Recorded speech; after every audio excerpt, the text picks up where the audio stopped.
Hey guys, आज हम आपके लिए 35 मोस्ट इम्पॉर्टेंट डेरिवेशन लेकर आया हूँ जिसे आप सभी को तैयार कर लेना चाहिए, जो आप सभी के बोर्ड एग्जाम को लेकर बहुत ही महत्वपूर्ण है। अगर आप इन डेरिवेशन को तैयार कर लेते हैं तो आपके बोर्ड एग्जाम में आने वाला कोई भी डेरिवेशन इन क्वेश्चन से बाहर नहीं जाएगा।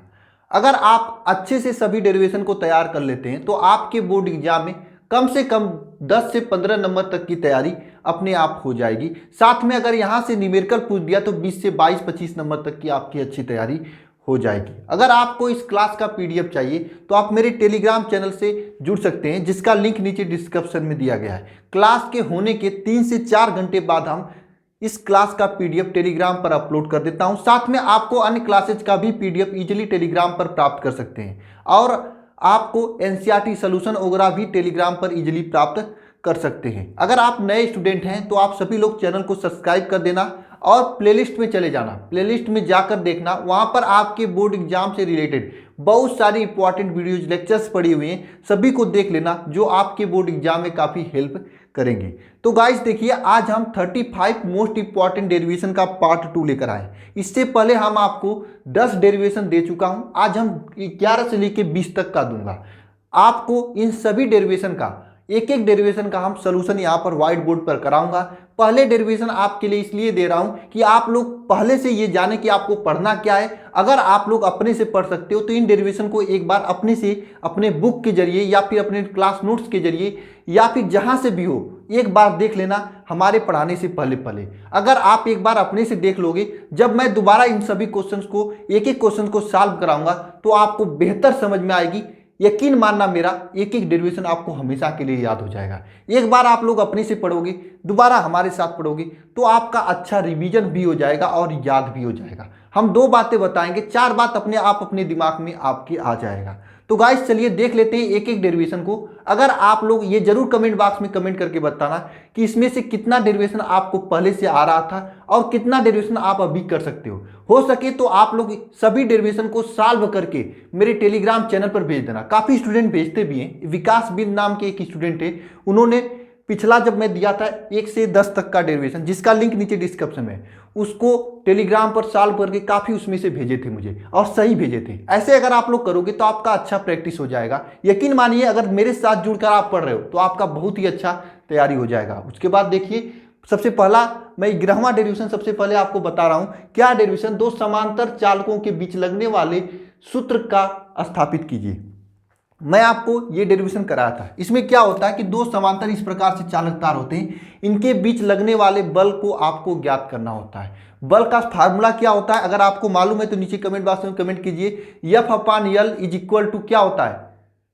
F/L इज इक्वल टू क्या होता है? जरा कमेंट बॉक्स में सभी लोग कमेंट करके मुझे बताना जिसे आ रहा है। ठीक है, नेक्स्ट क्वेश्चन देखिए, इसी में आगे है कि एम्पियर की परिभाषा लिखिए। देखिए यहाँ से 2 क्वेश्चन बन सकता है। या तो आपसे पूछेगा 2 समांतर धारावाही चालक के बीच लगने वाले बल के लिए सूत्र को स्थापित कीजिए। अगर ये पूछ दिया तब पर भी आप कर लोगे। कभी कभी यहाँ से अति लघुत्तरी में क्वेश्चन पूछता है कि एम्पियर की परिभाषा दीजिए।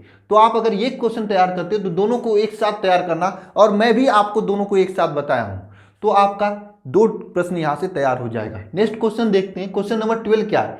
एक समान चुंबकीय क्षेत्र में स्थित किसी चुंबकीय द्विध्रुव पर लगने वाले बल आघूर्ण का सूत्र स्थापित कीजिए। एक समान चुंबकीय क्षेत्र में अगर कोई चुंबकीय द्विध्रुव रख दे तो उस पर लगने वाले बल आघूर्ण का सूत्र आपको स्थापित करना है। तो सभी लोग लगने वाले बल आघूर्ण का सूत्र जो है नीचे कमेंट बॉक्स में कमेंट करें। मैं जानना चाहता हूं टाउ इज इक्वल टू क्या होता है। जिसे आ रहा है वो जरूर कमेंट करना, आपका अच्छा रिवीजन हो जाएगा। जितना आप लोग कमेंट करोगे यार, उतना आपका बेहतर रिवीजन हो जाएगा। सभी लोग जरा कमेंट बॉक्स में कमेंट करते रहना। ठीक है, देखिए नेक्स्ट क्वेश्चन क्या है। क्वेश्चन क्या? 13 नंबर। चुंबकीय फ्लक्स से आप क्या समझते हो? क्या समझते हो चुंबकीय फ्लक्स से? फाई इक्वल टू क्या होता है? चुंबकीय फ्लक्स से आप लोग क्या समझते हो? तथा चुंबकीय फ्लक्स संबंधित फैराडे का नियम लिखिए। कितने नियम होते हैं फैराडे के? 2 नियम होते हैं। दोनों नियम आपको लिखना है। अगर आपको ये सभी क्वेश्चन आ रहा है तो आपको जब भी टाइम मिले तब आप इन क्वेश्चन को एक सादे पन्ने पर अच्छे से लिखकर आप मुझे टेलीग्राम पर भेज देना। मैं आपके कॉपी को चेक करूंगा और अगर आप ऐसा करते हो तो आपको काफ़ी अच्छा रिवीजन हो जाएगा आपका। इसे आप अपना होमवर्क समझ के इसे सॉल्व करना, अगर आप पढ़े होंगे तो। अगर नहीं पढ़े, नहीं आ रहा है तब पर भी आप प्रयास करना इन सभी क्वेश्चन को करने का। जब मैं कराऊंगा तो आपका अच्छा रिवीजन हो जाएगा। नेक्स्ट क्वेश्चन देखिए, LCR परिपथ के लिए कालांतर तथा प्रतिबाधा के बीच सूत्र स्थापित कीजिए। यह क्वेश्चन किस चैप्टर से है सर? यह क्वेश्चन आपका प्रत्यावर्ती धारा से है। ध्यान रखना, प्रत्यावर्ती धारा से यहां से आपके बोर्ड एग्जाम में प्रत्यावर्ती धारा नाम का जो चैप्टर है आपके बोर्ड एग्जाम में 1 या 2 न्यूमेरिकल तो पक्का पूछा जाएगा। न्यूमेरिकल के साथ में थियरी पूछ दे तो और अच्छी बात है, और साथ साथ में आपका डेरिवेशन तो पूछा ही जाएगा। बहुत ही इंपॉर्टेंट चैप्टर है आपका प्रत्यावर्ती धारा। तो वहां से यह प्रश्न है, LCR परिपथ के लिए कालांतर तथा प्रतिबाधा में सूत्र स्थापित कीजिए। क्या होता है सूत्र LCR परिपथ में? कालांतर तथा प्रतिबाधा का सूत्र जो है क्या होता है, आप लोग नीचे कमेंट बॉक्स में जरूर कमेंट करना। जितना आप लोग कमेंट करोगे उतना आपका रिवीजन होगा, उतना आपके दिमाग में कंसेप्शन क्लियर होगा। आप कभी आगे भी जाकर भूलोगे नहीं। जैसे आप लोग दोस्तों के साथ चैटिंग वगैरह करते हो उस तरह से आप लोग इजीली कमेंट कर सकते हो। आपके लिए कमेंट बॉक्स खुला हुआ है प्रैक्टिस करने के लिए। मुझे मालूम है आप लोग बुक लेकर नहीं बैठे होगे, आपके पास किसी के पास पेन और पेपर नहीं होगा, तो आप लोग कमेंट तो कर सकते हो रिवीजन के लिए। अगर आपको आ रहा है तो, नहीं आ रहा तो देख कर कमेंट करो, इसी बहाने तो आपको याद हो जाएगा। ठीक है, नेक्स्ट क्वेश्चन देखो, क्वेश्चन नंबर 15, चौक कुंडली में कार्य सिद्धांत लिखिए। चौक कुंडली जो होता है उसका कार्य सिद्धांत आपको लिखना है। साथ में कार्य सिद्धांत को समझाने के साथ में वाटहीन धारा, चौक कुंडली के लिए वाटहीन धारा क्या होता है उसका महत्व आपको बताना है। चौक कुंडली के लिए वाटहीन धारा आपका क्या होता है उसका महत्व आपको बताना है। ठीक है, नेक्स्ट क्वेश्चन देखते हैं। क्वेश्चन नंबर 16 क्या है? गोली दर्पण के लिए अपवर्तन का सूत्र लिखिए। गोली दर्पण के अपवर्तन का सूत्र लिखिए। सबसे पहले आप लोग ये जानते होंगे ये प्रश्न ऑप्टिक्स से, और ऑप्टिक्स से मैं 2 प्रश्न आपको दे रहा हूं। 2 प्रश्न के अलावा ऑप्टिक्स से कोई डेरिवेशन आपसे नहीं पूछा जा सकता है। अति लघुत्री लघुत्री में पूछा जा सकता है। जब मैं अति लघुत्री लघुत्री का क्वेश्चन दूंगा तो आप वहां से भी अति लघुत्री लघुत्री कर लोगे तो आपका अच्छा तैयारी हो जाएगा। मुझे पहले क्वेश्चन देने का मतलब यही कि आपका अच्छा प्रैक्टिस हो जाए। मैं एक क्वेश्चन आपके लिए देखने के लिए नहीं दे रहा हूं, मैं एक क्वेश्चन लेकर उसको सॉल्व करके मैं आपको बता सकता था, लेकिन क्वेश्चन आपको पहले दे रहा हूं ताकि आप लोग प्रैक्टिस करें। आप लोग प्रैक्टिस करने के लिए तैयार हो कि नहीं? कमेंट बॉक्स में मुझे जरूर लिखकर बताना। आप लोग इन क्वेश्चन को एटलीस्ट एक बार देखें, आपको मालूम होना चाहिए कि आपके चैप्टर में कौन कौन से इंपॉर्टेंट प्रश्न है। देखिए क्वेश्चन क्या है यहाँ पर, गोली दर्पण के अपवर्तन के लिए सूत्र लिखिए तथा इसकी सहायता से पतले लेंस का सूत्र, पतले लेंस के लिए जो सूत्र होता है 1/f = n - 1/r1 - 1/r2 की स्थापना कीजिए।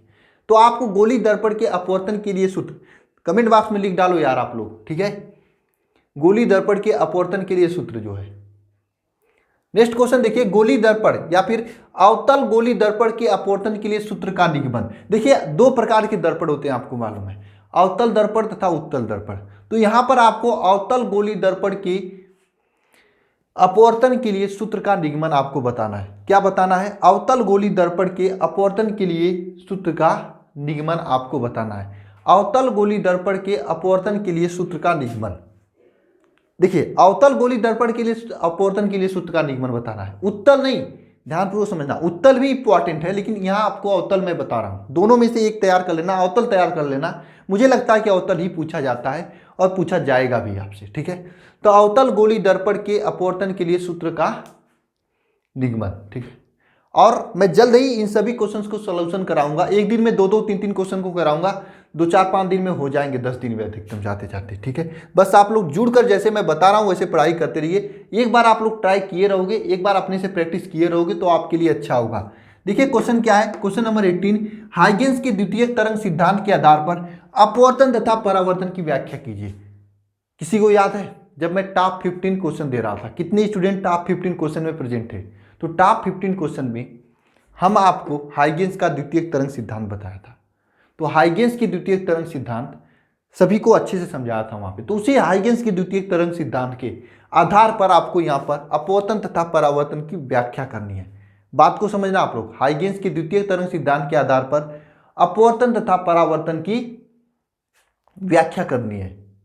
बोलिए, हो जाएगा आप लोगों को? नहीं हो पाएगा यह प्रश्न, मैं आपको बताऊंगा, एक एक प्रश्न को याद कराऊंगा, टेंशन मत लेना। क्वेश्चन देखिए यहाँ पर, एंग के द्विरेखा छिद्र का प्रयोग करते हुए बनने वाले फ्रिंजों की चौड़ाई के लिए सूत्र का निगमन कीजिए।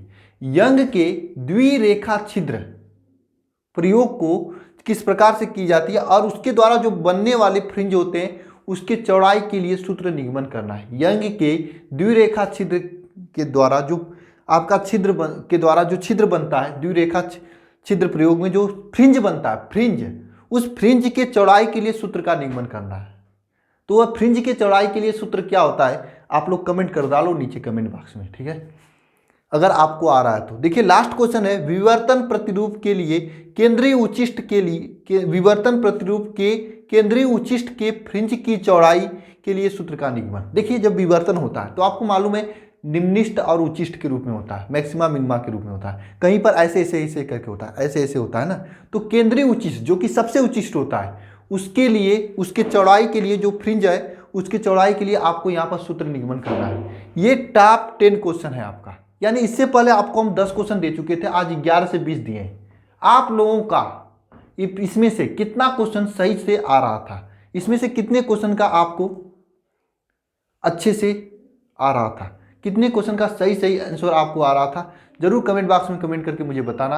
और आपको कितने क्वेश्चन नहीं आ रहा था इसे भी बताना, ठीक है। जो जो क्वेश्चन आपको नहीं आ रहा था उन क्वेश्चन को आप लोगों का काम है एक बार अपने से देखे रहना, कमेंट बॉक्स में कमेंट करना। मैं जब सलूशन कराऊंगा पहले उन क्वेश्चन को कराऊंगा जिस पे ज़्यादा लोग कमेंट किए रहेंगे, ताकि उसको पहले आप लोगों को समझ में आए, उसके बाद कम कमेंट वाले कराऊंगा। वैसे कराना तो मुझे सभी डेरिवेशन को हुआ, लेकिन फिर भी मैं प्रायोरिटी उसी को दूंगा जो ज़्यादा लोगों को जिसमें डाउट होगा, ठीक है। जो आपको याद करने में समस्या हो रहा है उसको भी कमेंट कर देना, जो डेरिवेशन इसमें से इंपॉर्टेंट है, ठीक है। आपको हम प्रत्येक चैप्टर के इसी प्रकार के इंपॉर्टेंट क्वेश्चन देने का प्लान कर रहे हैं। कितने लोग तैयार हैं प्रत्येक चैप्टर की इंपॉर्टेंट क्वेश्चन लेने के लिए, कमेंट बॉक्स में कमेंट कर देना। और मिलते हैं नेक्स्ट वीडियो में, धन्यवाद।